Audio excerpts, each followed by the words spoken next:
আজকে যদি আমরা নিজেদের পরিবর্তন না করি তাহলে আমরা কোনোদিনও সমাজকে পরিবর্তন করতে পারবো না।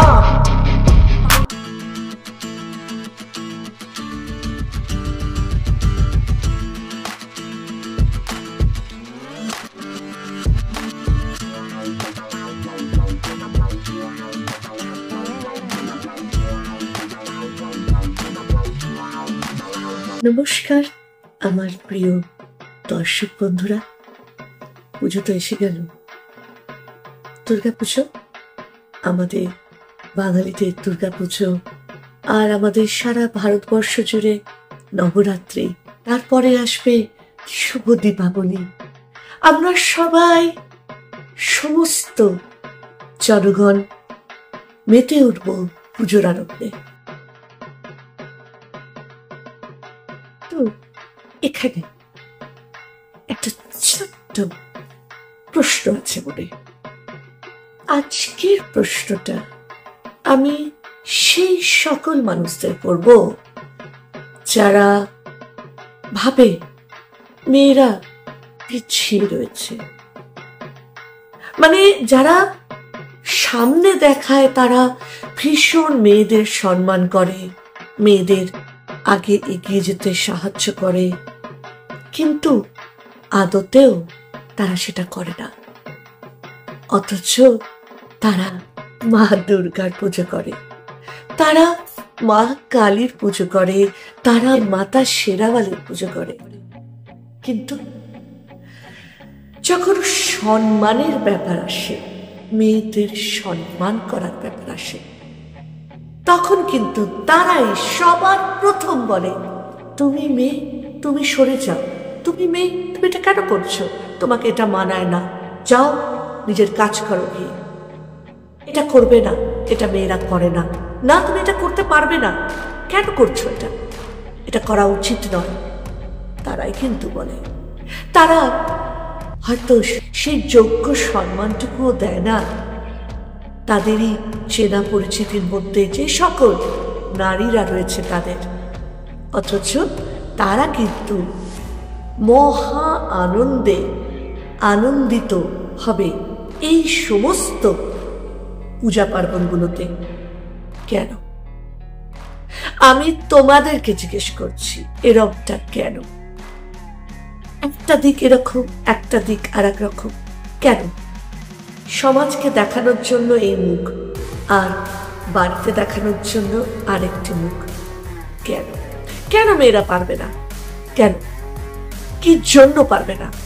হ্যাঁ, নিশ্চয়ই ভগবানের সৃষ্টি অনুযায়ী একটা ছেলে এবং একটি মেয়ের চেহারার অনেক পরিবর্তন থাকে, কিন্তু মানসিকতা একটা মেয়েও সব পারে যেটা একটা ছেলে পারে। আমি তো মনে করি আমি যদি মেয়ে নাও হতাম, আমারও একটি কন্যা সন্তান রয়েছে, আর আমি যদি মেয়ে নাও হতাম, আমি আগে একটা মানুষ হতাম। আমি ছেলে মেয়ের কোনো ভেদাভেদ রাখতাম না, বলতাম না যে তুমি মেয়ে এটা পারবে না বা তুই মেয়ে এটা করবি না, না, কখনো করতাম না। তাই আজকে এই ভিডিওটি আমি সেই সকল মানুষদের জন্যই মূলত বানাচ্ছি যারা আর কয়েকদিন পরে মেতে উঠবে মা দুর্গার আরাধনায়, মা দুর্গার পুজো, আরো কত পুজো, সবাইকে পুজো করবে। কিন্তু বাড়িতে বা সমাজে মেয়েদের পেছনেই ভাববে যে মেয়ে হয়েছে তাই সে পিছিয়ে থাকবে, তার এইটা করা বারণ থাকবে, তার ওইটা করা বারণ থাকবে। আমি তোমাদের বলছি, নিজেদের মস্তিষ্কের চিন্তাগুলো পরিবর্তন করো। আজকে যদি আমরা নিজেদের পরিবর্তন না করি তাহলে আমরা কোনোদিনও সমাজকে পরিবর্তন করতে পারবো না। কারণ সমাজ বলে কিছু নেই, সমাজ আমরাই সমাজ। আমাদের চিন্তা দিয়ে আমরা সমাজকে তৈরি করি। সমাজ নিজে নিজে তৈরি হয় না, আমরা করি তৈরি। আর কবে আর কবে আমরা নিজেদের মানসিকতা পরিবর্তন করব? বাইরে দেখাবো একটা রূপ, আর একটা জায়গায় দেখাবো আর একটা রূপ। এই দুটো রূপ কেন? কি কারণে? কি জন্য? এটাই আজকে আমি তোমাদেরকে প্রশ্ন করতে চাই, যারা বাড়িতে বা বাইরে নিজের চেনাশোনাদের মধ্যেও সম্মান করো না নারী জাতিকে বা নারীদের। আমাদের সমাজকে আমি আজকে হাত জোর করে বলবো, পাল্টে যাও, পরিবর্তিত হও, পরিবর্তন করো নিজের চিন্তাধারাকে। একটা নারীকে বাঁচতে দাও। এত পায়ে শেকল পরিও না।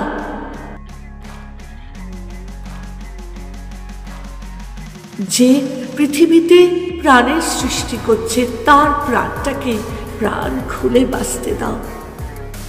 একটি নারীকে সম্মান দাও, একটি নারীকে স্বাধীনতা দাও।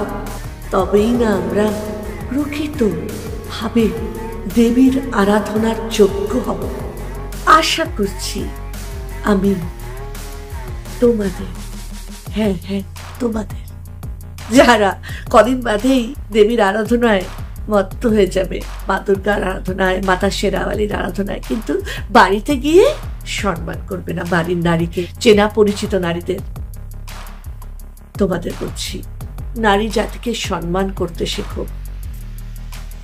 তার প্রাপ্য সম্মানটুকু তাকে দাও। একটা মেয়ে মা লক্ষ্মী হতে পারে, আবার পরিস্থিতিতে পড়লে কিন্তু মা কালীও হতে পারে।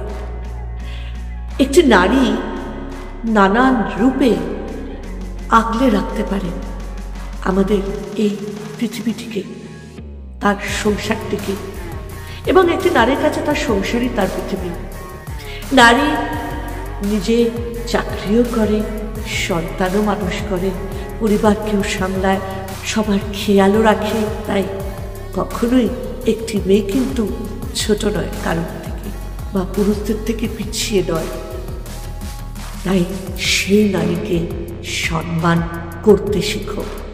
তারপরে খোলা চিত্তে পরিষ্কার মনে দেবীর আরাধনা করো। এটুকুই তোমাদের কাছে আমার অনুরোধ রইল লাইফ ইজ বিউটিফুল চ্যানেলের তরফ থেকে দর্শক বন্ধুদের কাছে। সবাইকে আগাম শুভেচ্ছা দুর্গাপুজোর। সবাইকে নবরাত্রির অনেক অনেক শুভেচ্ছা জানাই। Wish you all a very very happy Navratri and Durga Puja in advance. ভালো থেকো, সুস্থ থেকো, আর নারী জাতিকে অবশ্যই সম্মান করো। বাই, শুভরাত্রি।